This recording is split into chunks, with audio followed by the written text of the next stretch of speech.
அப்போஸ்தலர் நடவடிக்கைகள் 4ஆம் அதிகாரம் 4வது வசனம். வசனத்தை கேட்டவர்களில் அநேகர் விசுவாசித்தார்கள், அவர்கள் தொகை ஏறக்குறைய 5000 இருந்தது. இந்த சம்பவம் உங்கள் எல்லாருக்கும் தெரிஞ்சிருக்கிறதான ஒரு சம்பவம். இதுக்கு பின்னாடி உள்ள சில விஷயங்களை தான் நாம் இன்றைக்கி பார்க்க போகிறோம். அப்போஸ்தலர் காலத்தில், முதல் சபை உருவாகிற காலகட்டத்தில் பார்த்தீங்கன்னு சொன்னால் இது நடக்கக்கூடியதான மிக முக்கியமான 2வது சம்பவம். முதலாவது 2ஆம் அதிகாரத்தில் நடக்குது. அதில் ஒரு பெரிய எழுப்புதல் வந்தது அப்படின்னு சொல்லி பார்க்குறோம். 3000 பேர் ஆண்டவரை ஏற்றுக்கொண்டார்கள்னு பார்க்குறோம். இது 2வது சம்பவம். இதில் 3ஆம் அதிகாரத்தில் இருக்குது. இந்த சம்பவத்தினுடைய விளைவாக ஒரே நாளில் வசனத்தை கேட்டவர்களில் 5000 பேர் தேவனை ஏற்றுக்கொண்டார்கள் அப்படின்னு சொல்லி நம்ம பார்க்குறோம். இந்த ஆண்டவரை ஏற்றுக்கொள்ளுகிறது, இந்த கிரியை செய்கிறது 5000 3000 அப்படிங்கிறதுலாம் பார்த்திங்கன்னா ஒரு மீட்டிங்லேயே அப்படி சர்வசாதாரணமாக நடக்குது. ஆனால் வந்தவர்களில், அங்கே வசனம் சொல்கிறது, வசனத்தை கேட்டவர்களில் அநேகர் விசுவாசித்தார்கள். கேட்டவங்களில் 5000 பேர். அப்போ எவ்வளோ பேர் வந்தாங்கன்னே தெரில. ஏற்றுக்கொண்டவங்களே 5000 பேர் ஏற்றுக்கொண்டிருக்கிறாங்க. இப்படி ஒரு பெரிய எழுப்புதல் அல்லது ஒரு பெரிய அறுவடை, மிகப்பெரியதான ஒரு அறுவடை முதல் சபையின் காலத்தில் நடந்திருக்குது. ஒருவேளை நம்ம சொல்லலாம், அதெல்லாம் அப்போஸ்தலர் காலம் செய்ய முடியும் அப்படின்னு நம்ம சொல்கிறோம். அப்போஸ்தலர் காலத்தில் நடைபெற்றிருக்குமானால் நம்முடைய காலத்திலும் அது நடைபெறும். உங்களுக்கு தெரிஞ்சிருக்கும்னு நினைக்கிறேன். பைபிள்லேயே ஆமேன் போடாத புஸ்தகம் புதிய ஏற்பாட்டில் எதுன்னு பார்த்தீங்கன்னு சொன்னால் அப்போஸ்தலர் நடவடிக்கைகள் தான். ஏன் ஆமேன் போடாமல் இருக்குது அப்படின்னு அர்த்தம்னா, தொடர்ந்து அப்போஸ்தலர் நடவடிக்கைகளுடைய அந்த ஊழியம் நடைபெற்று கொண்டே இருக்கிறது. இன்னை வரைக்கும் நடந்துகிட்டே இருக்குது. அது இன்னும் நடக்கும். ஆண்டவர் வர்ற வரைக்கும் அந்த ஊழியங்கள் நடக்கும். அதனால தான் அதில் பார்த்தீங்கன்னு சொன்னால் அவங்க ஆமேன் அப்படிங்கிறதான ஒரு விஷயத்தை போடாமல் வச்சுருக்கிறாங்க. முடிவு இல்லை. அப்போஸ்தலர் நடவடிக்கைகள் புஸ்தகத்துக்கு இன்னும் என்ன செய்யலை, முடிவு கிடையாது. அப்படியே நடந்துகிட்டே இருக்கும். ஆண்டவர் வர்ற வரைக்கும் இது நடக்கும். இப்போ வரைக்கும் நடந்துகிட்டே இருக்குது. ஆனால் அன்னைக்கு நடந்த கிரியை இன்றைக்கி ஏன் நடக்கலை, இன்றைக்கி ஏன் அப்படி ஒரு பெரிய காரியம் நடக்க மாட்டேங்குது அப்படிங்கிறது தான் ரொம்ப முக்கியமாக நம்ம கவனிக்க வேண்டிய விஷயம். ஜனங்க வராங்க, 5000 பேர் வராங்க. 5000 பேர் ரட்சிக்கப்படுறாங்களான்றதான் கேள்வி. ஒரு மீட்டிங்கு 10000 பேர் வராங்க, பார்க்குறோம். நம்ம பல இடங்களில் பார்க்குறோம் 10000 பேர் வந்தாங்க. ஆனால் எத்தனை பேர் ரட்சிக்கப்பட்டாங்கிறது தான் கேள்வி. எத்தனை பேர் ஆண்டவரை ஏற்றுக்கொண்டாங்க. அரசியல்வாதி கூட்டங்களுக்கு கூட வராங்க. 10000 பேர் 50000 பேர் 1,00,000 பேர் வந்தாங்கன்னு சொல்கிறாங்க. அதனால் வந்துட்டு அப்படியே திரும்பி போகிறாங்க. அதே மாதிரி தான் நம்ம கூட்டங்களுக்கும் வராங்க. பொதுவாக நாம் என்ன விரும்புகிறோம் அப்படின்னா, சபைக்கு கூட ஜனங்கள் வந்தவர்கள் வந்த வண்ணமாய் திரும்பக்கூடாது. அப்படின்னா சர்ச் ஃபெயில்னு அர்த்தம். சர்ச்சுக்குள்ளே வந்துட்டு போகிறோம்னா ஒவ்வொரு வாரமும் ஏதோ ஒரு மாற்றம் இருக்கணும், அல்லது ஏதாவது ஒன்று நம்ம கற்றுக்கிட்டு போகணும், அல்லது நான் வந்தது இன்றைக்கி எனக்கு பிரோஜனமாக இருந்துச்சுன்னு சொல்கிற அளவுக்கு சபை நடக்கணும். அந்த இடத்துல ஏதாவது ஒரு கிரியை இருக்கணும். அதுதான் நம்ம சபைக்கு வர்றதுக்கு நோக்கம். நீங்கள் பிள்ளைய ஸ்கூலுக்கு அனுப்புனா ஏதோ ஒன்று கற்றுக்கிட்டு வரணும். ஒன்றுமே இல்லை, ஒன்றுமே சொல்லித்தரல இன்றைக்கி அப்படின்னு சொன்னால் நீங்கள் கேட்பீங்க, ஒன்றுமே வேறு சொல்லித்தரல அப்படின்னு கேட்பீங்க. நாங்களாம் ஸ்கூலுக்கு போயிட்டு வரும்போதெல்லாம் வீட்டில் டெய்லி கேட்பாங்க, இன்றைக்கி என்ன சொல்லி கொடுத்தாங்க, இன்றைக்கி என்ன பாட்டு சொல்லி கொடுத்தாங்க, இன்றைக்கி என்ன படிச்சிங்க அப்படின்னு கேட்பாங்க. அது இன்றைக்கி அதே மாதிரி தான் சபையும் கூட. சபைக்கு வந்துட்டு போனால் ஏதாவது ஒரு மாற்றம் இருக்கணும். ஒரு ஊழியர் கூட்டத்துக்கு வந்துட்டு போகிறோம், ஒரு மாற்றம் இருக்கணும். ஒரு சுவிசேஷ கூட்டத்துக்கு வரணும். அப்புறம் இல்லைன்னா அது ஏன் நடத்தணும்? அப்படி எதுவுமே இல்லை அப்படின்னா அதை நடத்துறதுக்கு என்ன முகாந்திரம்? அப்போ அதை நடத்தினா அந்த இடத்துல வந்துட்டு போனால் there must be a change. ஏதோ ஒன்று நடந்திருக்கணும் இல்லையா? இப்போ அப்போஸ்தலர் கூட்டத்துக்கு வராங்க. நீங்கள் பைபிளில் பாருங்கள், இவங்க வர்ற கூட்டத்தில் எல்லாம் ஏதாவது ஒன்று நடக்கும். இயேசு போகிற இடத்துலலாம் ஒரு கிரியை நடக்கும். இயேசு போகிற இடத்துல அட்லீஸ்ட் ஒருத்தராவது ரட்சிக்கப்படுவாங்க. அங்கே ஏதோ ஒரு மாற்றம் அங்கே வரணும். இல்லாமல் அந்த கூட்டம் நடத்துறதுலையோ, அந்த சபை நடத்துறதுலையோ, அல்லது அந்த ஒரு கன்வென்ஷன் நடத்துறதுலையோ ஒரு பிரயோஜனமும் கிடையாது. அப்போது இந்த இடத்துல பாருங்கள், 4ஆம் அதிகாரத்தில் ஒரு மாற்றம் வந்திருக்குது. ஒரு 5000 பேர் இயேசு ஏற்றுருக்குறாங்க. 5000 பேருங்கிறது இன்றைக்கி வாழ்நாள் ஃபுல்லாக ஊழியம் பண்ணால் கூட கிடைக்காத க்ரௌட். ஒரு சர்ச்சு இன்றைக்கி தொடங்கி அதோடைய வாழ்நாள் முழுக்க 5000 பேர் ரட்சிக்கப்பட்டாங்களா அப்படின்னு கேட்டிங்கன்னு சொன்னால் நிறைய சர்ச்சில் இல்லை. நிறைய ஊழியக்காரருடைய ஊழியத்தில் அப்படி ஒரு கனி இருக்குதானா? இல்லை. ஆனால் இவங்க 2 மீட்டிங்கில் 8000 பேர் வந்துட்டாங்க. ரட்சிக்கப்பட்டவங்க, அதான் ரொம்ப முக்கியம். வந்தவங்க இல்லை, ரட்சிக்கப்பட்டவங்க. முதல் மீட்டிங்கில் 3000 பேர் ஞானஸ்நானமே எடுத்துட்டாங்க. 2வது மீட்டிங்கில் 5000 பேர் விசுவாசித்தார்கள். அங்கே வசனம் சொல்லுது, விசுவாசியாக மாறிட்டாங்க. அப்படின்னா இவங்களுடைய இந்த மெத்தட், இந்த காஸ்பல் மெத்தடோ அல்லது தேவனை பற்றி சொல்கிற விஷயத்துலையோ ஏதோ ஒரு சக்ஸஸ்ஃபுல் ஃபார்முலா இருக்குது. அந்த ஃபார்முலா நம்ம இன்றைக்கி என்ன செய்யலை, ஃபாலோ பண்ணலை. அதுதான் இன்றைக்கி பிரச்சனை. இன்றைக்கி நிறைய பார்த்தீங்கன்னு சொன்னால் அந்த பிஸ்னஸ் மேனாக இருக்கட்டும், நிறைய மீடியா பீப்புள்ஸாக இருக்கட்டும், நிறைய செமினார்ஸ் நடத்துகிறாங்க. நிறையா பேம்ப்ளெட்ஸ் எல்லாம் வருது, ஃப்ளையர்ஸ்லாம் வருது. நிறைய செமினார்ஸ் யார் நடத்துகிறான்னு பார்த்தீங்கன்னா, அதில் பேசுகிறவர் யாராக இருக்கிறாருன்னா சக்ஸஸ்ஃபுல்லாக அதை செஞ்சவர் தான் பேசுகிறார். ஏன்னா அவர்கிட்ட ஒரு ஃபார்முலா இருக்குது, சக்ஸஸ் பண்ணிட்டோம் அப்படின்னு சொல்லி. அதே மாதிரி தான் சர்ச்சுக்கும் ஒரு ஃபார்முலா இருக்குது. அந்த ஃபார்முலா பைபிளில் இருக்குது. அந்த ஃபார்முலா பைபிளில் இருக்குது. அந்த ஃபார்முலாவை எடுத்து பண்ணுறவங்க தான் சக்ஸஸ் ஆகிறாங்க. நான் பிஸ்னஸ்லேயும் சொல்லுவேன், இது நாட் ஒன்லி மினிஸ்ட்ரி, பிஸ்னஸாக இருக்கட்டும், உங்கள் குடும்பமாக இருக்கட்டும், அல்லது ஆவிக்குரிய வாழ்க்கையாக இருக்கட்டும், அல்லது ஊழியமாக இருக்கட்டும், ஊழியத்தில் எந்த ஊழியமாக இருக்கட்டும், சர்ச் ஊழியமாக இருக்கட்டும், சுவிசேஷமாக இருக்கட்டும், ப்ராஃபட்டாக இருக்கட்டும், எந்த ஊழியமாக இருந்தாலும் அதை சக்ஸஸ் பண்ணுறது, நல்ல கனி கொடுக்கறது எதில் இருக்குது, அதை கண்டுபிடிக்கிற ஃபார்முலா எதில் இருக்குன்னா பைபிளில் இருக்குது. இன்றைக்கி உங்களுக்கு தெரிஞ்சிருக்கும்னு நினைக்கிறேன், உலகத்தில் இருக்கிற கண்டுபிடிப்புகளில் கிட்டத்தட்ட 60 to 70% பைபிள்லேருந்து கண்டுபிடிக்கப்பட்டது தான்.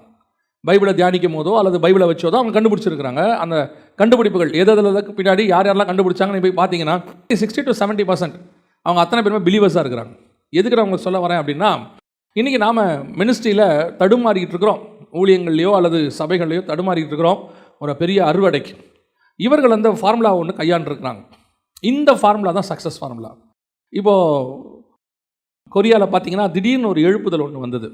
ஒரு 15-20 வருஷத்துக்கு முன்னாடி டாக்டர் பாலியங்கிச்சோடைய காலத்தில் கிட்டத்தட்ட 11 லட்சம் பேர் அவர் சர்ச்சுக்கு வந்துட்டாங்க. 9 லட்சத்துலேருந்து 11 லட்சத்துக்குள்ளே ஜனங்க வந்துட்டாங்க. அதில் பார்த்தீங்கன்னு சொன்னால் உடனடியாக நம்ம ஆட்கள் அத்தனை பேரும் பாலியங்கிச்சோவை ஃபாலோ பண்ண ஆரம்பிச்சிட்டாங்க. உடனடியாக அவர் ஒரு ஜபக்குழு, வீட்டு ஜபக்குழுக்கள்னு ஒன்று ஆரம்பித்து அதை சக்ஸஸ் பண்ணார். உடனடியாக அத்தனை பேரும் அந்த வீட்டு ஜபக்குழுக்கள் ஆரம்பித்து நாமளும் பாலியங்க சர்ச் மாதிரி வரணும்னு ஆரம்பித்தவங்களில், அன்னைக்கு உள்ளவங்களில் ஒரு 10% பேர் அதை சக்ஸஸ் பண்ணாங்க. நிறைய சபைகளில் கூட்டங்கள் வர தொடங்குச்சு. ஆனால் 90% சபைகளில் அது வரல. 10% சபைகளில் வந்துச்சு, ஜனங்க வந்தாங்க, சக்ஸஸ் ஆச்சு. ஏன் வரல அப்படின்னு கேட்டிங்கன்னா, அந்த ஃபார்முலா அந்த 10% சர்ச்சுக்கு தான். ஒரே ஃபார்முலா எல்லாருக்கும் என்ன செய்யாது, அப்ளை ஆகாது. எல்லா ஃபார்முலாவும் எல்லாருக்கும் அப்ளை ஆகாது. ஆனால் ஒன்று இதில் இருக்குது பாருங்கள், பைபிளில் இருக்க ஃபார்முலா இருக்குது பாருங்கள், எல்லாருக்கும் அப்ளை ஆகும். அதை நம்ம அதுக்கு தான் இந்த ஃபார்முலாவை தேடணும். நம்ம ஒருத்தரை பார்த்து இன்ஸ்பைர் ஆகிறது வேறு, அவரை மாதிரி வரணும், இந்த மாதிரி ஊழியம் பண்ணணும், இந்த மாதிரி நம்ம வந்துட்டு பிஸ்னஸ் பண்ணணும், இந்த மாதிரி நான் வந்து குடும்பத்தை நடத்தணும்னு இன்ஸ்பைர் ஆகிறது வேறு. ஆனால் அதை சக்ஸஸ் பண்ணுறதுக்கான ஃபார்முலா இது உள்ளதாக இருக்குது, அவரது இல்லை. அவர் ஃபார்முலா வேறு. நோவா பேழை கட்டின மாதிரி மோசே ஆசாரிப்பு கூடாரத்தை கட்டக்கூடாது.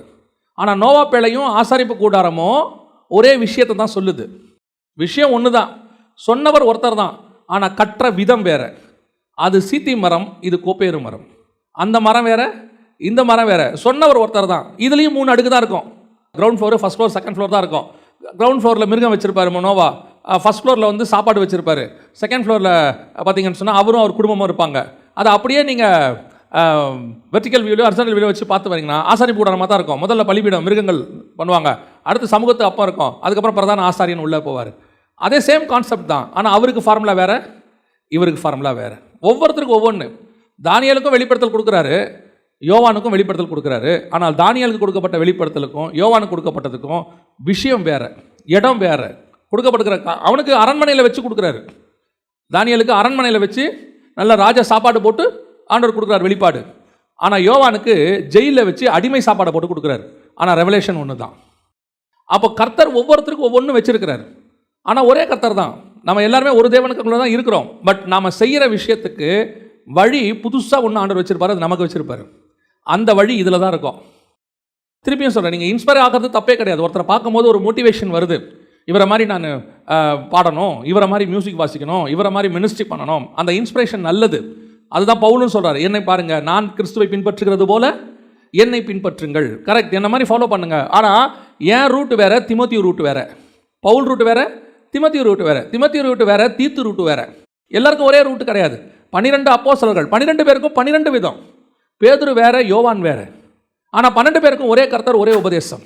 ஆனால் ஒவ்வொரு உபதேசம் ஒவ்வொருத்தருக்குள்ளே ஒரு விதமாய் போகும். உங்களுக்கே தெரிஞ்சிருக்கும் இல்லையா? ஒரு தோட்டத்துக்குள்ளே தண்ணியை விட்டு பாருங்கள். ஆனால் மாமரம் வேறு, அதே தண்ணி அதே மண்ணு தான், சேம் பிளேஸ், ஒரே தோட்டம் தான். மாமரம் வேறு பண்ணி பழம் கொடுக்கும், வேறு கனி கொடுக்கும். தென்னை மரம் வேறு கொடுக்கும். அந்த மாதிரி தான் நாம் அத்தனை பேரும் ஒரே தோட்டத்துக்குள்ளே இருக்கிறவங்க தான், ஒரே தேவன் தான், ஒரே ஃபார்முலா தான், ஒரே ஆராதனை, ஒரே போதனை தான். ஆனால் ஒவ்வொருத்தரும் ஒவ்வொரு விதமான கடி கொடுக்குறவர்களாய் மாறும். அந்த ஒரு ஃபார்முலா இது உள்ளே இருக்கும். அதை தான் நம்ம இன்றைக்கி பார்க்க போகிறோம். இந்த 4ஆம் அதிகாரத்தில் 5000 பேர் ரட்சிக்கப்பட்டாங்க, 2ஆம் அதிகாரத்தில் 3000 பேர் ரட்சிக்கப்பட்டாங்க. அதுக்கு அப்போஸ்தலர்கள்ட்ட நிறைய குவாலிட்டிஸ் இருந்துச்சு. நிறையா, அதாவது அவங்க தேவனோட உட்காந்துருந்தாங்க, காத்திருந்தாங்க, ஒருமனப்பட்டாங்க, பரிசுத்த ஆவியை பெற்றுக்கொண்டாங்க, தைரியமாக பேசினாங்க. இந்த மாதிரி நிறையா இருக்குது, நிறைய விஷயங்கள் இருக்குது. பட் இந்த விஷயத்தை திருப்பி ஒவ்வொரு வாட்டி தியானிக்கும் போதும் ஒவ்வொரு விதத்தை ஆண்டவர் இதில் சொல்லிக்கிட்டே இருக்கிறார். திருப்பி இதை படிக்கும்போது எனக்கு இன்னொரு மிக முக்கியமான 2 வார்த்தை, 2 செய்யணும் 2 செய்யக்கூடாது, 2 செய்யணும் 2 செய்யக்கூடாது அப்படின்னு சொல்லி ஆண்டவர் சொன்னார். எதை முதல்ல செய்யக்கூடாதுன்னு நம்ம பார்த்துருவோம். முதல்ல வாசிங்க, அப்போஸ்தலர் நடபடிகள் 3ஆம் அதிகாரம் 12வது வசனத்தை வாசிங்க. 3:12 வாசிங்க. நாங்கள் எங்கள் சுய சக்தியினாலாவது எங்கள் சுய பக்தியினாலாவது இவனை நடக்க பண்ணினோம் என்று நீங்கள் எங்களை நோக்கி பார்க்கிறது என்ன? முதலாவது அப்போஸ்தலர்கள்ட்ட ரொம்ப கிளியராக அவங்க ரொம்ப தெளிவாக ஒரு விஷயத்தை வச்சுருந்தாங்க. என்ன தெரியுமா? அவர்கள் பெரிய அற்புதம் ஒன்று செஞ்சுட்டாங்க, ஒரு பெரிய அற்புதம். அந்த அற்புதம் எப்பேற்பட்ட அற்புதம் கேட்டிங்கன்னா, எருசலேமையே கலங்க பண்ணிருச்சு. தாயின் வயிற்றிலிருந்து நடக்க முடியாத ஒருத்தனை நடக்க வச்சுட்டாங்க. உற்று பார்த்து, என்னை உற்று பாருங்கிறார் பேதுரு. அவன் பார்க்குறான், நடக்க தொடங்குறாரு. அந்த முடவர் நடக்க முடியாதவர் ஏஞ்சி நடக்க தொடங்கிடுறார். இப்போது இந்த இவ்வளோ பெரிய அற்புதம் நடந்து ஜனங்கள் எல்லாம் ஓடி வராங்க. அந்த வசனம் சொல்லுது 11வது வசனத்தில், சாலமோன் மண்டபம் எண்ணப்பட்ட மண்டபத்திலே அவர்களிடத்திற்கு ஓடி வந்தாங்க. ஜனங்க ஓடி வரான், நடந்து கூட வரல, திருச்சி ஓடி வரான். எப்பேற்பட்ட ஒரு மிராக்கிள் பா!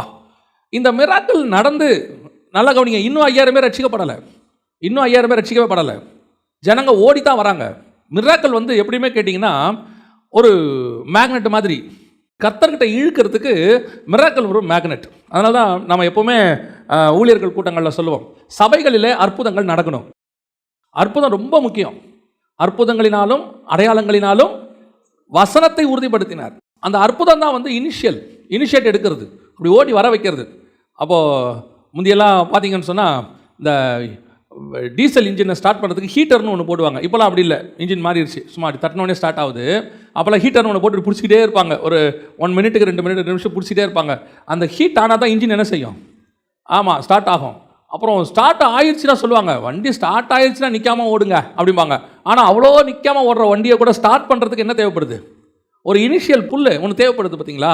அந்த மாதிரி தான் மிராக்கிள். இந்த மிராக்கிள் எப்பவுமே என்ன செய்யும்னா, இமிடியேட்டாக ஒரு ரிசல்ட் கொடுக்கும், இமிடியேட்டாக ஒரு ஜனங்களை திரும்பி பார்க்க வைக்கும். ஆனால் அந்த மிராக்கிள் மட்டுமே போதுமானதல்ல. இன்னைக்கு அற்புதம் தான் பெரிதாக பார்க்கப்படுகிறது. நீங்களும் ஊழியக்காரர்கிட்ட அற்புதத்தை தான் பெருசாக எதிர்பார்க்குறீங்க. அற்புதம் அவசியம், இப்பவும் இல்லைன்னு சொல்லலை, அற்புதம் அவசியம். ஆனால் அற்புதம் ரட்சிப்பு அல்ல. Miracle is not an salvation. Miracle சால்வேஷனுக்கான ஒரு வழி. அந்த வழியாக வர்றவங்க ஓடி வருவாங்க. இப்போ 5000 பேர் ரட்சிக்கப்படுறாங்களே, இன்றைக்கும் அற்புதம் நடக்குது. அற்புதம் நடக்காமலாம் இல்லை, இன்றைக்கும் அற்புதம் நடக்குது. அப்போது மிராக்கிள்ஸ் நடக்குது, ஆனால் 5000 பேர் ரட்சிக்கப்பட்டானாங்கிறது தான் கேள்வி. அற்புதம் நடக்குது, 5000 பேர் ரட்சிக்கப்பட்டானா? அந்த 5000 பேர் எப்படி ரட்சிக்கப்படுகிறான், எப்படி ஆண்டவருக்குள்ள ரட்சிப்பு வருது அப்படின்னு பார்த்தீங்கன்னா, இந்த அற்புதத்தை வந்த உடனே ஜனங்க ஆஸ் யூஷுவல், ஜனங்களுடைய பார்வை யார் மேலே போகுதுன்னு சொன்னால் அப்போஸ்தலன் மேலே போகுது, நேராக அவன் மேலே போகுது. இப்போ அவங்களை நோக்கி ஜனங்க ஓடி வந்து இவங்களை எப்படி பார்க்க தொடங்குறாங்கன்னு கேட்டிங்கன்னா, பிரமித்து பார்க்க தொடங்குறாங்க. வசனம் சொல்லுது, ஜனங்கள் பிரமித்து அப்படின்ற ஒரு வார்த்தை யூஸ் பண்ணுறாரு பாருங்க. குணமாக்கப்பட்ட சப்பானி பேதுருவும் யோவானையும் பற்றி கொண்டிருக்கையில் ஜனங்கள் எல்லாரும் பிரமித்து, 11வது வசனம் சொல்லுது பிரமித்து. 10வது வசனத்தில் பாருங்க, அவனுக்கு சம்பவித்ததை குறித்து மிகவும் ஆச்சரியப்பட்டு பிரமித்தார்கள். பிரமிப்புனா அப்படியே ஸ்டன் ஆயிட்டான். என்னடா அவன் தாயின் வயிற்றுலேருந்து ஒரு நடக்க முடியாதவனா இருந்தவன், நம்ம கூடவே இருந்தவன், இத்தனை வருஷம் 20 வருஷம் 30 வருஷம் அங்கே உட்கார்ந்து இருந்தவன் அப்படி எழுந்திருச்சு நடக்கிறானே, இப்படி ஒரு சம்பவம் நடந்ததே இல்லையே அப்படின்னு ஸ்டன் ஆகி போய் இப்போ பேதுருவும் யோவானையும் எப்படி பார்க்குறாங்க? அப்படியே ஜனங்க பிரமித்து பார்க்குறாங்க. யார் இவங்க, பேர்பட்ட மிராக்கிள் செய்கிறாங்களே. அந்த ஸ்பாட்டில் அவன் சொன்ன ஒரு வார்த்தை தான், எங்களுடைய சுயசக்தியினால் இது நடக்கவில்லை. இதுதான் இன்னைக்கு நம்மகிட்ட இருக்கிற மிஸ் ஆகிற முதலாவது விஷயம். சுயசக்தியினால் நடக்கல. இதுக்கு காரணம் நாங்கள் அல்ல, எங்களுடைய சக்திலாம் ஒன்றுமே கிடையாது. we don't have any power. இன்னைக்கு கிறிஸ்தவத்தில் இருக்கிற மிகப்பெரிய டிராபேக் விசுவாசிகிட்டையும் இருக்கு, ஊழியக்காரங்கிட்டும் இருக்கு. என்னன்னு கேட்டிங்கன்னா, அற்புதத்தை செய்கிறவர் ஒருவர் இருக்கிறார், ஆனால் மகிமை மனுஷனுக்கு நேராக போகிறது. இன்னைக்கு அந்த மகிமையை மனுஷர்கள் எடுத்துக்கொள்கிறார்கள். நீங்களும் அந்த மகிமையை மனுஷனுக்கு தான் கொடுக்கிறீர்கள், கனத்தை மனுஷனுக்கு தான் கொடுக்குறீங்க. அது யூஷுவல். ஜனங்க அப்படி தான் வருவாங்க, பிரமித்து பார்ப்பாங்க. தேவனை அறியாதவர்கள் பரவாயில்ல, ஆனால் தேவனை அறிஞ்ச நீங்கள் கூட ஒரு அற்புதம் நடக்குது, ஒரு பெரிய அதிசயம் இருக்கட்டும், மரித்தோர் உயிரோடு கூட எழும்பட்டுமே, தப்பித்தால் எழும்பட்டுமே, யார் வேணாலும் உயிரோடு எழும்பட்டுமே. ஆனால் எழுப்புகிற தேவனுக்குத்தான் கனமே ஒழிய எழுப்புகிற ஊழியனுக்கு கிடையாது. ஊழியனுக்கு மரியாதை கொடுங்க, நான் வேணானே சொல்லலை. ஆனால் தேவனுக்கு ஈக்குவலாக இன்னைக்கு மாறிக்கிட்டு இருக்க ஹீரோ வர்ஷிப். இயேசு கிறிஸ்துவ கழுத மேலே உட்கார வச்சு கூட்டிகிட்டு வந்தாங்களாம், யூதருக்கு ராஜான்னு சொல்லி கழுத மேலே உட்கார வச்சு கூட்டிகிட்டு வராங்க. 1918 துருக்கி கையில் இருந்ததான எருசலேமை ஆலன்பி அப்படின்னு சொல்லக்கூடியதான ஒரு பிரிட்டிஷ் தளபதி, அவர் பேர் ஆலன்பி, அவர் தான் துருக்கிக்கிட்டேருந்து அந்த யுத்தத்தில் ஜெயிக்கிறார், அந்த பகுதியை ஜெயிக்கிறார். ஜெயித்த உடனே ஜெருசலேமுக்குள்ளே நுழையிறார். 1918 நுழையிறார். நுழையும் போது ஆலன்பி குதிரையில் வந்துக்கிட்டு இருக்கிறார். எருசலேமுடைய வாசல்கிட்ட வந்த உடனே குதிரையிலேருந்து இறங்கிட்டு சொல்கிறாரு, இறங்கி நடந்து வர்றார். இப்போது அந்த ஃபோட்டோ இருக்கும், நீங்கள் போய் general Allenby photo enter to the ஜெருசலேம்னு போட்டு பாருங்கள். ஆலன்பி வந்து நடந்து வருவார். எல்லாரும் குதிரையில் வருவாங்க, அவர் நடந்து வருவார். அப்போ அவரை கேட்குறாங்க, இவ்வளோ நேரம் குதிரையில் வந்தீங்க, இப்போ இறங்கி நடந்து வரீங்களேன்னு. அவர் சொல்கிறாரு, இதே எருசலேமுக்குள், இதே வாசலுக்குள் என் தேவன் கழுதையின் மேல் ராஜாவாய் வந்தார். அந்த மகிமை அவர் ஒருவருக்கு மாத்திரம்தான் உண்டு, நான் நடந்து தான் வருவேன் என்று சொன்னார். இத்தனைக்கும் அது அவர் தான் பிடிச்சிருக்காரு. ஏசு எருசலேமை பிடிக்கல, இன்னும் ஏசு இனிமேல் தான் பிடிக்க போகிறார். எருசலேமை ஜெயிச்சவர் ஆலன்பி, அவருக்கு எல்லா கணமும் உண்டு.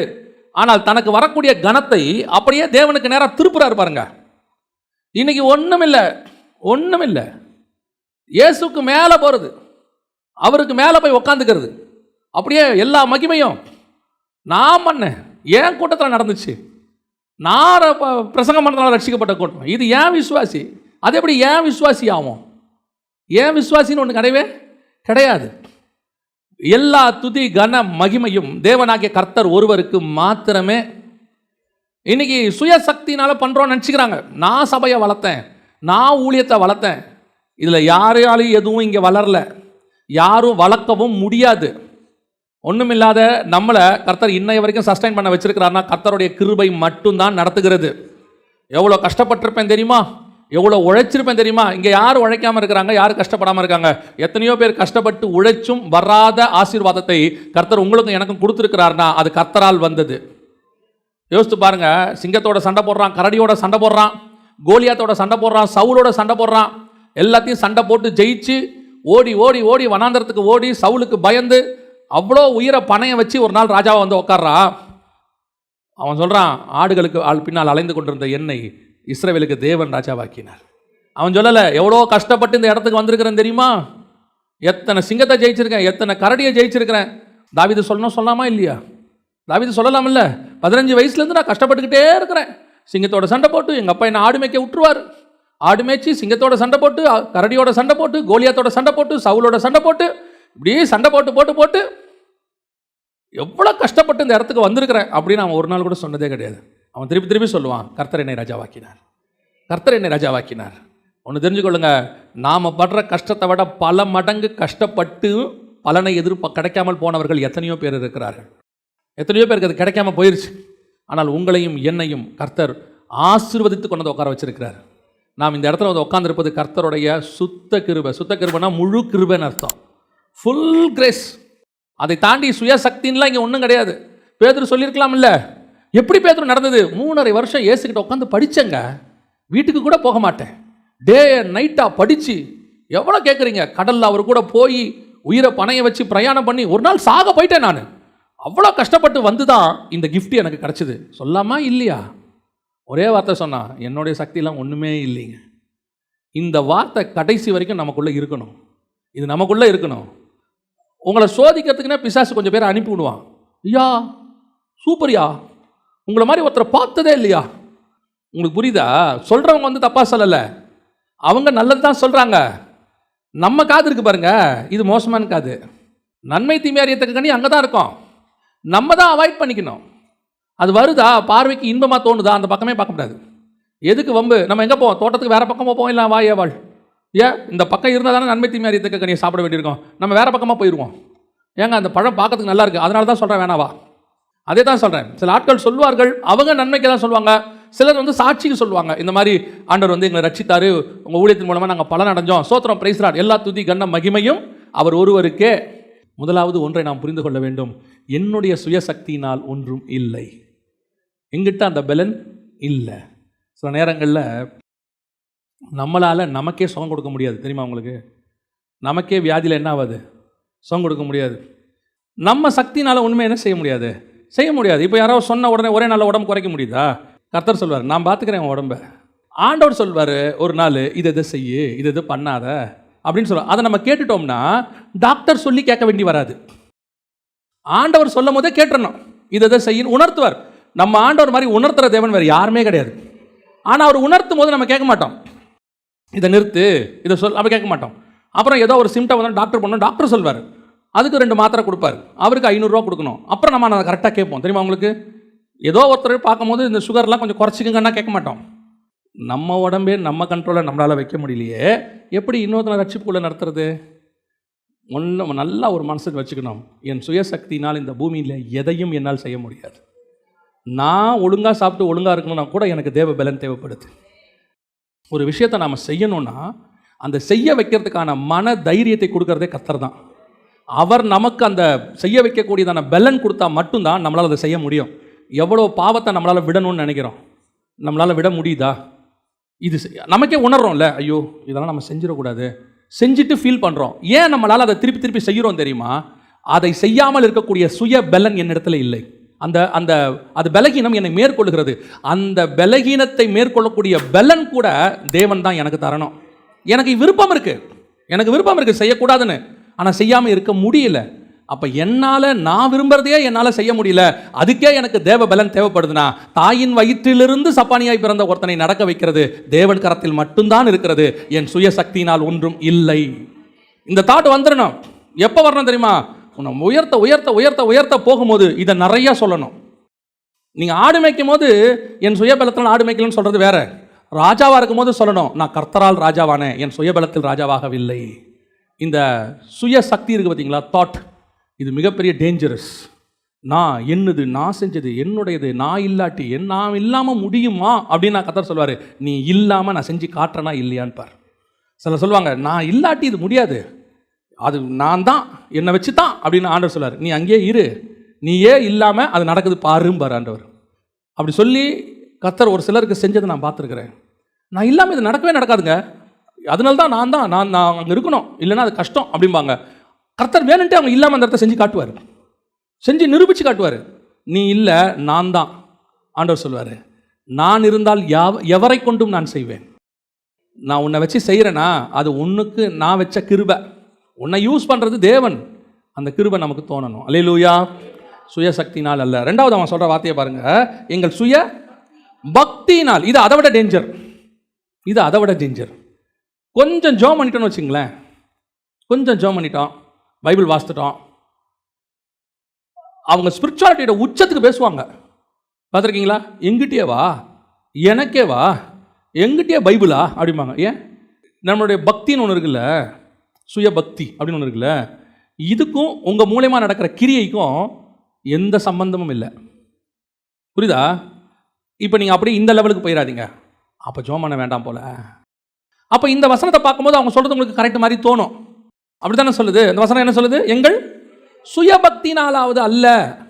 அது அப்படின்னா என்னங்க அர்த்தம்? அப்போ ஜெபம் பண்ண வேண்டாம்னு அர்த்தமா? அதே 3ஆம் அதிகாரம் 1ஆம் வசனம் வாசிங்க. ஜெப வேளையாகிய 9ஆம் மணி நேரத்தில் பேதுருவும் யோவானும் தேவாலயத்திற்கு. அப்போ ஜெப வேலைக்கு அவங்க எங்கே போயிருக்கிறாங்க? தேவாலயத்துக்கு போயிருக்கிறாங்க, ஜெபம் பண்ண போயிருக்கிறாங்க. பைபிள் ஃபுல்லாக பாருங்க, அப்போஸ்தலர்கள் எல்லாம் ஜெபத்தை பற்றி இம்பார்ட்டன்ஸ் கொடுத்துக்கிட்டே இருப்பாங்க. ஜெபம்பாங்க. உங்கள் விண்ணப்பங்களை எல்லாவித ஜெபத்தோடு கூட ஆண்டவருக்கு தெரியப்படுத்துங்கள்னு சொல்கிறாங்க. சுயபக்தி வேறு, சுயபக்தினால் வரக்கூடியதான பெருமை வேறு. ஜெபம் பண்ண வேண்டியது என் கடமை, கண்டிப்பாக ஜெபம் பண்ணணும். அப்போ ஜெபிக்க கூடாதா? கம்பல்சரி ஜெபம் பண்ணணும். உங்களுக்குன்னு ஒரு ஜெப நேரம் இருக்கணும், உங்களுக்குன்னு வேத வாசிப்பு இருக்கணும். உங்களுக்கும் தேவனுக்கும் இருக்கக்கூடியதான உறவுல எந்த விதமான மாற்றம் கிடையாது. ஆனால் இதெல்லாம் செஞ்சாதனால தான் இந்த அற்புதம் நடந்துச்சுன்னு இல்லைங்கிறார் அவர். புரியுதா? நான் சுயபக்தி எதுக்கு தெரியுமா? நான் ஜெபம் பண்ணுறது, நான் பைபிள் வாசிக்கிறது, நான் கர்த்தரோட நடக்கிறது, அது அற்புதத்தை செய்யறதுக்காக அல்ல, என் தேவனோட கூட ஐக்கியத்தை வைப்பதற்காக. அது என்னுடைய ஸ்பிரிச்சுவல் லைஃப், ஏன் ஆத்மா தேவனோட கூட இருப்பதுக்கு. நான் ஒருவேளை இப்படி இல்லைனாலும், நான் உங்களுக்கு ஒரு உதாரணத்துக்கு தான் இப்படி சொல்கிறேன், நீங்கள் தப்பாக எடுத்துக்காதீங்க. ஒருவேளை எல்லாருமே ஸ்பிரிச்சுவலில் பயங்கர பர்ஃபெக்ட், அந்த பர்ஃபெக்டாக இருக்கிறவனை தான் அற்புத அடையாளங்கள் செய்ய முடியும், மற்ற யாரும் செய்ய முடியாதுன்னு ஆயிடுச்சுன்னா, இவன் என்ன சொல்லுவான்னா, நான் பர்ஃபெக்டாக இருக்கேன் அதனால தான் நடந்துச்சு, இல்லைனா நடந்திருக்காதும்பா. இப்போ பாருங்கள், ஒரு உதாரணத்தை நான் உங்களுக்கு சொல்கிறேன். ஜனங்களுக்கு தண்ணி இல்லை, கண்மலையை அடிக்க சொல்கிறாரு, அடித்தாரு, தண்ணி வந்துச்சு, குடிச்சிட்டாங்க. 2வது ட்ரிப்பு ஜனங்களுக்கு தண்ணி இல்லை, கண்மலையை பார்த்து பேசுங்கிறாரு. இப்போ மோசே என்ன பண்ணாரு? அடிச்சிட்டாரு. இப்போ இது சரியா தப்பா? தப்பு. ஆனால் தண்ணி வந்துச்சா இல்லையா? தண்ணி வந்துச்சு. ஜனங்க குடிச்சாங்களா இல்லையா? குடிச்சாங்க. ஆடு மாடு குடிச்சதா இல்லையா? குடிச்சிச்சு. மிஷன் சக்சஸா இல்லையா? சக்சஸ். Ministry failure. அவர் சக்சஸ், ஆனால் அவருடைய பர்சனல் லைஃப் தேவனோட உள்ளது. கர்த்தர் சொல்றாரு, சத்துருக்களுக்கு முன்பாக நீங்கள் என்னை பரிசுத்த குலைச்சலாக்குறீங்க. முடிஞ்சு போச்சு. அப்போ எனக்கும் தேவனுக்கும் உள்ள ரிலேஷன்ஷிப் வேறு, அற்புத அடையாளம் நடக்கிறது வேறு. இது கரெக்டா இருக்கிறதுனால தான் இது நடக்குதுன்னு அர்த்தம் இல்லை. ஆனா இது கரெக்டா இருக்கணும். இது தானா நடக்கும். இது வேற, இது வேற. இந்த சுய பக்தி இன்னைக்கு நாம பல நேரங்களில் ஏன் கர்த்தர் நம்மை கொண்டு செய்ய முடியல தெரியுமா? இன்னைக்கு நல்ல ஜெபம் பண்ணிட்டு போயிருக்கேன், நல்ல அற்புதம் நடக்கும், நடக்காது. ஏன்? நீ ஜெபத்தை நம்பி வந்திருக்க. நீ நம்பி வர வேண்டியது கர்த்தரை, நம்பி வர வேண்டியது ஆண்டவரை. இன்னைக்கு என் நம்பிக்கை எது மேல இருக்குது? என் ஸ்பிரிச்சுவல் லைஃப்ல இருக்கு. ஸோ நம்ம பாடுறதுனாலையோ, நம்ம பேசுறதுனாலையோ, நம்முடைய ஸ்பிரிச்சுவல் ஸ்டாண்டர்ட்னாலேயோ மட்டும்தான் மினிஸ்ட்ரி சக்ஸஸாக நடக்குதுன்னு நினைக்கக்கூடாது. ஆனால் இது வேணும். இது நான் செய்ய வேண்டியது. இது எனக்கும் தேவனுக்கும் உள்ளானது. நான் இதில் கரெக்டாக இருக்கணும். ஆனால் அங்கே ரிசல்ட் வரும். அந்த ரிசல்ட் கர்த்தரால் வருகிறது. அதுதான் அவன் சொல்கிறான், என் சுய பக்தி இல்லை, நான் ஜெபம் பண்ணுறதுனாலையோ அதனாலேயோ கிடையாது. அப்போது உன்னுடைய சுய பலத்தினாலையும் நடக்கலை, உன் சுய பக்தினாலையும் நடக்கலை. இது ரெண்டும் முக்கியம். சுய பலன் கிடையாது, சுய பக்தி முக்கியம். எனக்கு பக்தி இருக்கணும், கன்ஃபார்மாக இருக்கணும். என்னுடைய ப்ரேயர் லைஃப்பும், என்னுடைய பைபிள் ரீடிங்கோ, நான் காடோடு கூட த வாக்கிங் வித் காட், தேவனோடு கூட சஞ்சரிப்பதிலையோ எந்த விதமான குறைவும் இருக்கக்கூடாது, நிறைவாக இருக்கணும். இன்னும் அதிகம் வளர்ந்துக்கிட்டே போகணும். யோவான் ஸ்நானகன் வனாந்தரத்தில் அவ்வளோ பெரியதான ஒரு ரிவைவலை பண்ணுறாரு. ஜனங்க ஃபுல்லாக வராங்க. ஆனால் வசனம் சொல்லுது, யோவான் ஒரு அற்புதத்தையும் செய்யவில்லைன்னு இருக்கு. Not even a single miracle. யோவான்கிட்ட மிராக்கிளே இல்லை. இப்போ நம்ம என்ன நினைக்கிறோம்? மிராக்கிள் நடந்துட்டா நம்ம என்ன செஞ்சிருவாங்க? ஜனங்க வந்துடுவாங்க அப்படிங்கிறது நம்ம ஒரு கான்செப்ட் நினைக்கிறோம்ல. ஆண்டவர் சொல்கிறாரு, மிராக்கிள் இல்லாமையும் ஜனங்கள் நான் கொண்டு வர முடியும் என்னால். அதுவும் என்னால் முடியும். நீ உன்னுடைய பர்சனல் லைஃப்பை மட்டும் பாரு. அங்கே மிராக்கிள் நடக்கணுமா நடக்க வேணாமா அதை நான் பார்த்துக்கிறேன். பேதுருவோடைய லைஃப்பில் நடந்த மிராக்கிளை விட பவுலுடைய வாழ்க்கையில் மிராக்கிள் கம்மி தான் நடந்துச்சு. கம்பேர் டு அது கம்மி தான். ஆனால் பேதுரு எழுதின ஸ்பிரிச்சுவாலிட்டியை விட பவுல் எழுதின ஸ்பிரிச்சுவாலிட்டி ஜாஸ்தி அப்படின்னு பேதுரு சொல்கிறாரு. நான் சொல்லலை, பேதுருவே சொல்கிறாரு. நிருபங்கள் தோறும் நம்முடைய சகோதரனாகிய பவுல் இதை தெரிவிக்கிறான். அது கற்றவர்களுக்கே கற்றுக்கொள்வதற்கு அரிதாக இருக்கிறது. பவுலுடைய லெட்டர்ஸ் அவ்வளவு ஸ்ட்ராங்காக இருக்குது ஸ்பிரிச்சுவலின்னு பேதுரு எழுதுறாரு. ஆனால் நீங்கள் மிராக்கிள்ஸ் பார்த்தீங்கன்னா பவுலை விட பேதுருக்கு நிறைய நடந்திருக்கும் மிராக்கிள்ஸ். அப்போ ஸ்பிரிச்சுவாலிட்டிக்கும் மிராக்கிள்ஸ்க்கும் என்ன கிடையாது? சம்பந்தம் இல்லை. ஆனால் ஸ்பிரிச்சுவாலிட்டி முக்கியம். அதை தான் நான் உங்களுக்கு சொல்கிறேன். உங்களுடைய சுயபக்தி தேவனோடு இருக்குது அவசியம், எவ்வளோக்குள்ள இருக்குமோ இருக்கணும். ஆனால் நடக்கிற கிரியை அதனால தான் நடக்குதுன்னு நீங்கள் நினச்சிக்க கூடாது. அதுவும் கிருபையே. அதையும் கர்த்தர் தான் நடத்துகிறாரு. கர்த்தர் நினச்சா உங்கள் ஸ்பிரிச்சுவாலிட்டிக்கு ஈக்குவலாக தான் மிராக்கிள் செய்யணும் இல்லை, மிராக்கிளே செய்யாமல் கூட ஆண்டவர் நடத்தி கொண்டு வந்துடுவார். அதுவும் கர்த்தரால் முடியும். அல்லேலூயா. அப்போ எப்படி தான் இது சுயபக்தியும் இல்லை, சுய பலமும் இல்லை. அப்போ இது என்னதான் காரணம்? இது எதனால தான் நடந்துச்சு? வாசிங்க 3ஆம் அதிகாரம் 16வது வசனத்தை வாசிங்க. 3ஆம் அதிகாரம் 16வது வசனம். அவருடைய நாமத்தை பற்றும் விசுவாசத்தினாலே, அவருடைய நாமமே நீங்கள் பார்த்து அறிந்திருக்கிற. அப்போ இவ்வளோ மிராக்களுக்கும் காரணம் எங்களுடைய சுய சக்தி அல்ல, சுய பக்தி அல்ல, அவருடைய நாமத்தினால் கிடைக்கிறதான வல்லமை இது. Because of the name. Yesu என்கிற நாமத்துக்கு மட்டும்தான் பவர், வேற எதுக்குமே பவர் கிடையாது. அவ்வளவுதான். வானத்தின் கீழெங்கும் பூமியின் மேலெங்கும் இயேசு கிறிஸ்துவின் நாமம் அல்லாமல் வேறொரு நாமம் இல்லை. உங்களுடைய ஞானம், உங்க வசனம், உங்களுடைய இது பவுல் சொல்லுவாங்க, அழகாக ஒரு வார்த்தை சொல்லுவாங்க, 1 கொரிந்தியர் 2:1. சகோதரரே, நான் உங்களிடத்தில் வந்தபோது தேவனை பற்றிய சாட்சியை சிறந்த வசனிப்போடாவது ஞானத்தோடாவது அறிவிக்கிறவனாய் வரவில்லை. இயேசு கிறிஸ்துவை சிலுவையில் அறையப்பட்ட அவரையே அன்றி வேறு ஒன்றையும் உங்களுக்குள்ளே அறியாதிருக்க வேற ஒன்றும் உனக்கு வேணாம். சிறந்த வசனிப்பு, ஞானம், அறிவு அப்படியே கொண்டாந்து கொட்டி அப்படியே உங்களுக்கு தெரியுமா பல சாக்ரட்டிஸினுடைய புளூட்டோவினுடைய. ஏன்னா கொரிந்துக்கு வரும்போது அவர் அத்தனையிலேருந்து வராரு. அத்தனைங்கிறது கிரீக்கு, ஏத்தன்ஸ்லேருந்து வராது. வரும்போது அவர் ஏத்தன்ஸில் என்ன பிரசங்கம் பண்ணியிருக்கிறார் தெரியுமா? நீங்கள் இதில் போய் பாருங்கள். அப்போஸ்தலர் நடபடிகள் 17ஆம் அதிகாரம் 18ஆம் அதிகாரம் 2 இருக்கும். 17ஆம் அதிகாரத்தில் அவர் என்ன பிரசங்கம் பண்ணியிருப்பார்னா, அத்தனை பட்டணத்தாரே, அறியப்படாத தேவன் என்று ஒன்று சொல்கிறீங்களே, அதை பற்றி நான் உங்களுக்கு சொல்லுகிறேன். ஆண்டவர் கேட்குறாரு, ஏன் பவுல் வேற மாதிரி ஆரம்பிக்கிறேன்? அதுக்கு முன்னாடி வேற அத்தனை பட்டணத்தார் ஒரு புகழாரம், நீங்கள் ஞானம் உள்ளவர்கள் என்று அறிவேன், தேவபக்தி உள்ளவர்கள் என்று அறிவேன். ஆண்டவர் பார்க்குறாரு, பவுல் என்ன பண்ணிட்டு இருக்கிற? ஆண்டவரே, இவங்களை இப்படி போய் பிடிச்சாதான் அவங்கள பிடிக்க முடியும். ஏன்னா அத்தனை பட்டத்தார் பயங்கர நாலேஜ், சாக்ரட்டிஸ்கிட்டேருந்து வந்தவங்க, அரிஸ்டாட்டல், ப்ளூட்டோ. நீ என்ன சொல்லணும்? நான் தமஸ்குக்கு போயிருந்தேனா, தடிக்கு கீழே விழுந்தேனா, என் கண்ணு 2 போச்சா, அப்போ ஒரு சத்தத்தை கேட்டேனா, இதான் நீ சொல்லணும். இல்லை அத்தனைக்கு புரியுமா புரியாதாங்கிறத நான் பார்த்துக்கிறேன், நீ தான் பேசி பாரு. அவர் பேசிட்டார் பவுல். முடியும் போது வசனம் எப்படி சொன்னா, மரித்தோரின் உயிர்த்தெழுதலை குறித்து அவர்கள் கேட்டபோது சிலர் இகழ்ந்தார்கள், இன்னொரு வேளை கேட்போம் என்றார்கள். அவ்வளோதான், போடான்ட்டு போயிட்டான். இப்போதான் நேராக கொருந்துக்கு வராரு. அந்த வசனம் முடியும் போது அத்தனை பட்டணத்தை விட்டு கொருந்து பட்டணத்துக்கு வந்து இப்போ கொரிந்தியருக்கு எழுதும் போது எழுதுறாரு, சகோதரரே, நான் உங்களிடத்தில் வந்தபோது தேவனை பற்றிய சாட்சியை சிறந்த வசனிப்பு. என்ன வசனிப்பு? அத்தனை பட்டணத்தாரே, அறியப்படாத தேவன், சிறந்த வசனிப்போடாவது ஞானத்தோடாவது. அதெல்லாம் ஒன்றும் இல்லை. இப்போ தான் டிசைட் பண்ணியிருக்கிறேன். என்ன டிசைட் பண்ணியிருக்கேன்?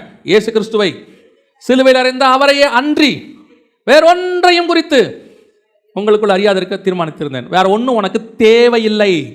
உனக்கு தேவை ஆண்டவராக இயேசு கிறிஸ்து ஒருவர் மட்டுமே.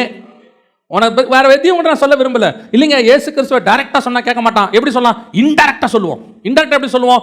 திருக்குறளில் என்ன சொல்லி இருக்கிறது தெரியுமா? அப்புறம் பாபிலோனிய இதிகாசங்களில் கில்கமிஷ் என்ன சொல்லுகிறார் தெரியுமா? அப்புறம் எல்லாம் கேட்டு மட்டும் சொல்லுவான். ஒன்றும் புரியலீங்களே.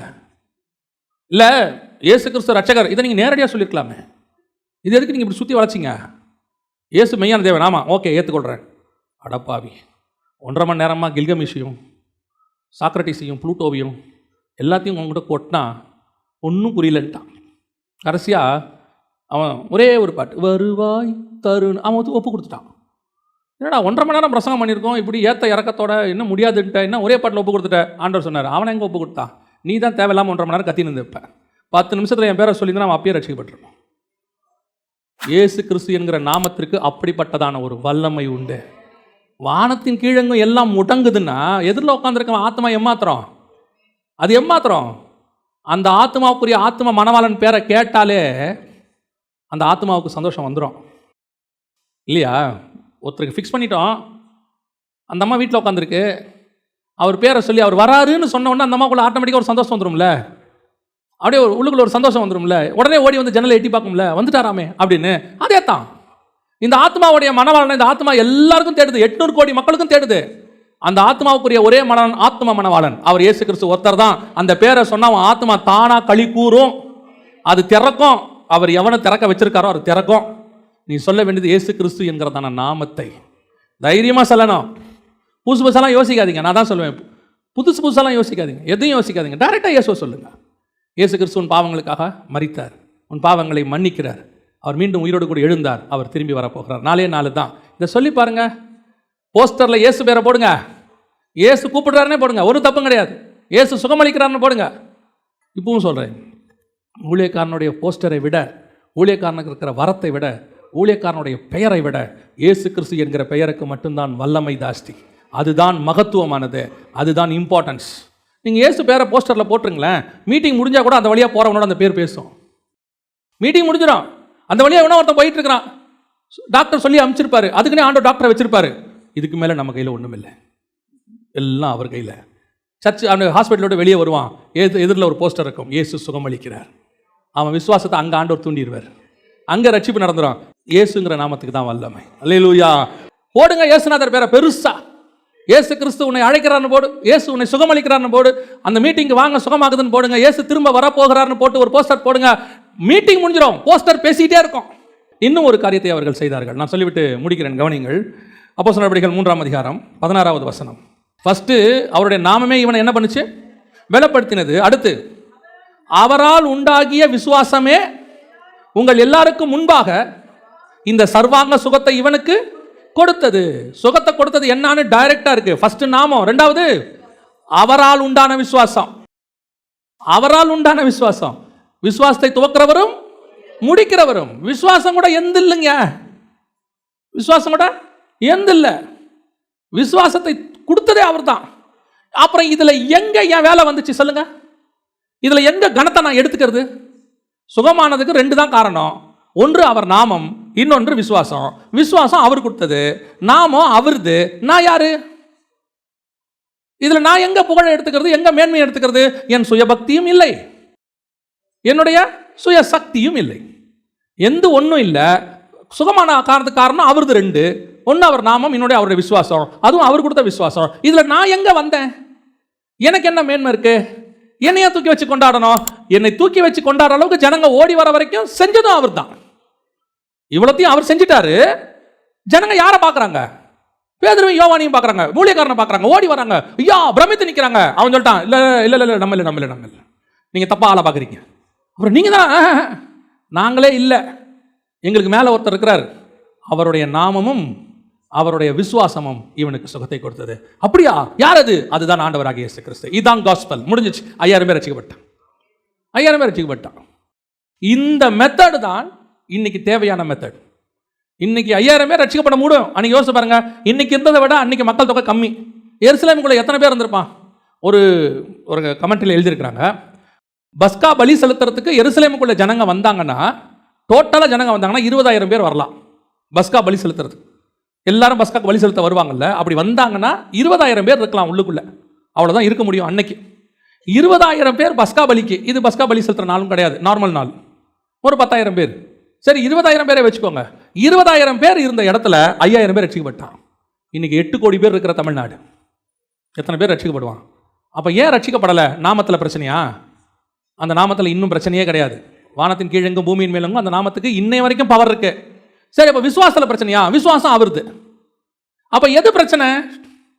இதை கொண்டு போய் சேர்க்குற எங்கிட்ட தான் பிரச்சனை இருக்கு. இப்போ ஹோட்டல்காரன் நல்லா சமைச்சு கொடுத்துட்டான், ஆர்டர் பண்ணுற எனக்கும் பசி இருக்கு, என் பசியை போக்குற சாப்பாட்டை செஞ்சும் ஒருத்தன் கொடுத்துட்டான். ஆனால் இது என்கிட்ட வந்து சேர்றதில் மட்டும்தான் இன்றைக்கி பிரச்சனை இருக்குது. அது மட்டும் கரெக்டாக வந்து சேர்ந்துட்டா என் பசி ஆறிடும். நடுவில் கொண்டு வந்து கொடுக்குற ஆள் தான் நான், கொரியர் பாய்.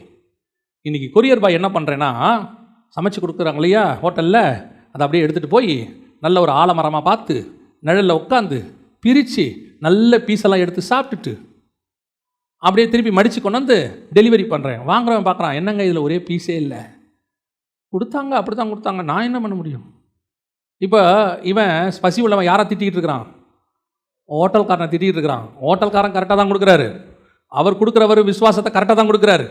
நடுவில் நான் சுரண்டி சாப்பிட்டுக்கிட்டு இருக்கிறேன், கனமகிமையை நான் எடுத்துக்கிட்டு இருக்கிறேன். அவர் ஒன்லி டெலிவரி பண்ணுறவங்க, ஜஸ்ட் டெலிவரி. பட் கொடுக்குறவரை தான் நீங்கள் கனப்படுத்தணும், அவருக்கு தான் மரியாதை. நீங்கள் என்ன சொல்லணும்? செம்ம டேஸ்ட்டுங்க அந்த ஹோட்டல், அதை தான் சொல்லணும். குறை இருக்குதா இவனை கேட்கணும், இல்லை அந்த ஹோட்டலில் குறை கிடையாது, கரெக்டாக கொடுத்துருப்பாங்க, நீ என்ன பண்ண?